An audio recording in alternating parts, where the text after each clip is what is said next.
Hello बच्चों, अब हम आगे पढ़ेंगे पुष्पक यान में कि राम चलते हैं उस शूद्र की खोज में।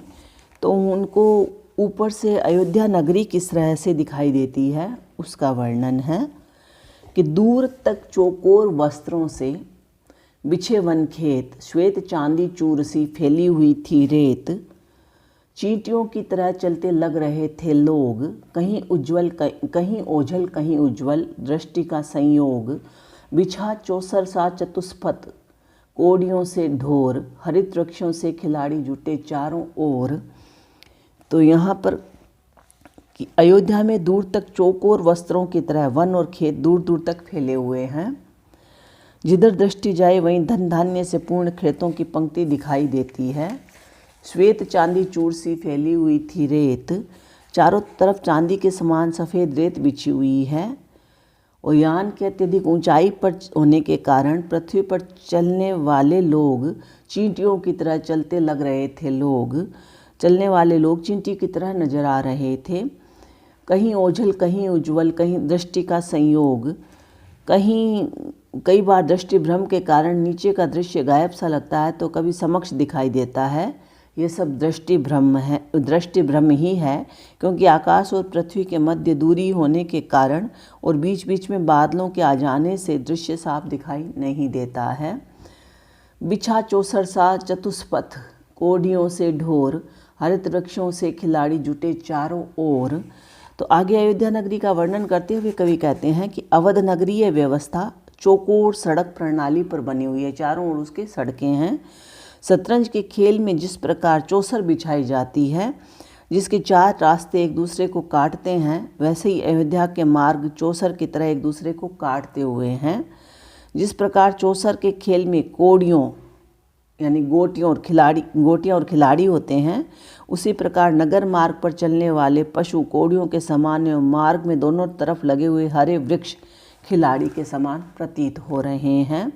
तो यहाँ पर उत्प्रेक्षा उपमा अलंकारों का प्रयोग हुआ है बच्चों।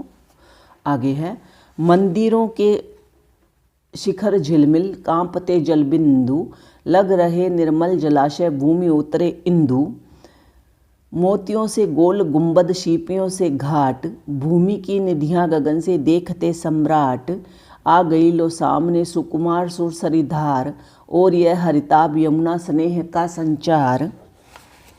तो यहाँ अयोध्या नगरी की सुंदरता का फिर वर्णन करते हुए कवि कहते हैं कि अत्यधिक ऊंचाई से देखने पर जो मंदिरों के शिखर या मंदिरों का जो सबसे ऊंचा भाग गुंबद जिसको कहते हैं, वैसा प्रतीत हो रहा है मानो निर्मल जलाशय के पानी में चंद्रमा का प्रतिबिंब झिलमिला रहा हो।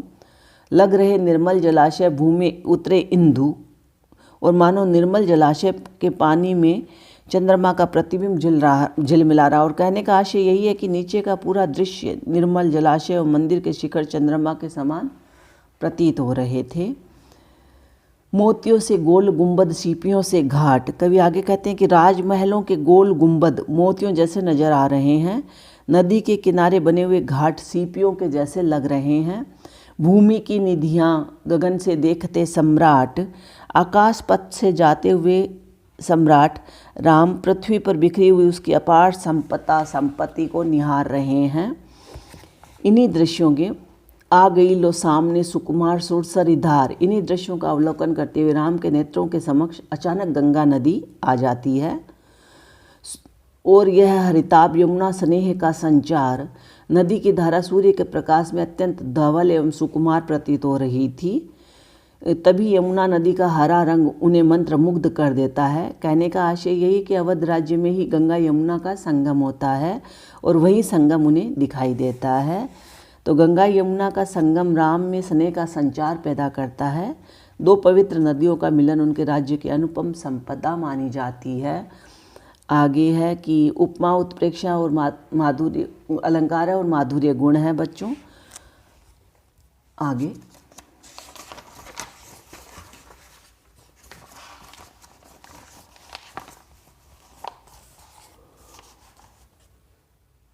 देख संगम और मन में सोचते रघुनाथ, मैथिली की बाँह थामे हो उन्हीं का हाथ। यह सघन वट वृक्ष नीले पत्र वाला छत्र, छाह में अपनी समेटे युगलतन एकत्र, याद आने लगी प्रणय की घड़ी सुखसिक्त, हो गई आंखें तरल जलधार से अभिषिक्त। तो कवि जगदीश गुप्त कहते हैं कि गंगा नदी एवं यमुना का संगम देखकर राम के मन में स्नेह संचार होता है। देख संगम और मन में सोचते रघुनाथ। नदियाँ पवित्रता का प्रतीक मानी गई है। इनका स्वरूप हृदय में आत्मीयता का संचार करता है। संगम को देखकर राम को प्रतीत होता है मानो उन्होंने सीता थामे हो उन्हीं, मैथिली की बाँह थामे हो उन्हीं का हाथ, मानो उन्होंने सीता का हाथ थामा हुआ हो और उनका सीता के साथ मिलन हो रहा हो। यहाँ पर कवि ने गंगा सदृश सीता एवं यमुना सदृश राम अर्थात सांवला नीला रंग का साम्य बताया है। आगे है, ये सघन वट वृक्ष नीले पत्र वाला छत्र, छाह में अपनी समेटे युगल तन एकत्र। आगे चलकर राम को सघन पत्तों से युक्त वट वृक्ष दिखाई देता है, जिसके नीले पत्तों के मानो गहरे रंग के होते हैं, जिसमें थोड़ा सा नीलापन या हल्का सा कह लो कालापन दिखता है। तो नीले पत्तों से मानो एक नीला छत्र बन गया हो, जिसकी छाया में प्रेमी प्रेमिका प्रेमरत हो। उस नीले वट वृक्ष के पत्तों की छाया को देखकर राम को अपने विवाह की वे अनमोल घड़ियाँ याद आने लगी प्रणय की घड़ी सुखसिक्त, हो गई आंखें तरल जलधार से अभिषिक्त। राम को स्मरण आता है अशोक वन में फैले उन वट वृक्षों की, जहाँ उनकी मुलाकात प्रथम बार सीता से हुई थी। उन्हीं अनमोल यादों को याद करके राम के नेत्रों से अश्रुधारा बहने लगती है। सीता से बिछोह उनके हृदय को दुखी कर देता है। मूल भाव यही है कि प्रत्येक दृश्य उनके अतीत से जुड़ा है। सीता से मिलन, बिछोह, सारी बातें उन्हें अपनी अतीत स्मरण करवा दुखी कर देती है। आगे है और यहाँ पर भाषा सरल स्नेह है, स्नेहासिक बातों का वर्णन हुआ है। और आगे है,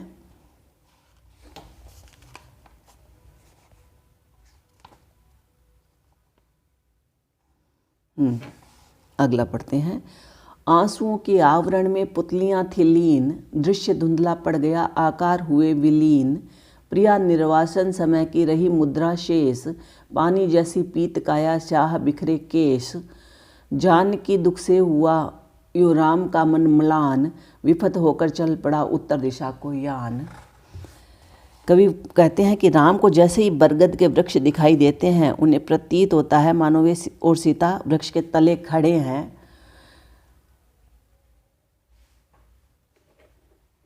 आंसुओं के आवरण में पुतलियां थी लीन, उन्हें अपने विवाह की वे सभी यादें स्मरण हो आती है, जिनके याद करके राम के नेत्रों में अश्रु आ जाते हैं।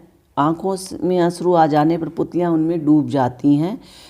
ऐसा लगता है कि पानी भर जाने से पुतलियां रूपी मछलियां पानी में विलीन हो गई हैं। आंखें तरल जलधारा से अभिषिक्त। आंसुओं के आवरण में पुतलियां थी लीन, दृश्य धुंधला पड़ गया आकार हुए विलीन। और जिसके कारण कोई भी दृश्य साफ दिखाई नहीं देता है, सभी और दूसरे दृश्य धुंधले दिखाई देते हैं, जिनमें उनका आकार स्पष्ट नहीं दिखाई देता है। आगे है, प्रिया निर्वासन समय की रही मुद्रा शेष, पानी जैसी पीत काया शाह बिखरे केश। कवि बताते हैं कि राम को प्रिया के छोड़कर जाने का दृश्य स्मरण हो आता है। उन्हें याद आता है कि पानी के समान तरल पीली स्वर्ण जैसी शरीर वाली सीता और उसके काले केश बिखरे हुए थे।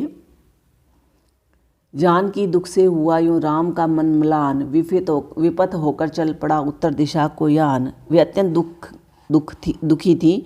राम द्वारा परित्याग किए जाने पर सीता की शारीरिक और मानसिक दोनों अवस्थाएं विकल थीं।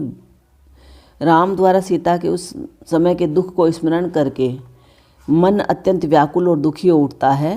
राम के व्याकुल होने पर उनके मन द्वारा संचालित उनका यान अपना मार्ग भूल अन्य मार्ग पर चलने लगता है। कवि बताते हैं कि वह अन्य मार्ग उत्तर दिशा थी और यान उत्तर दिशा की ओर चल पड़ता है। तो भूत की कटु स्मृतियों का यहाँ पर स्मरण बताया है। भाषा सरल है, करुण रस का संपादन हुआ है। बाकी हम कल पढ़ेंगे बच्चों।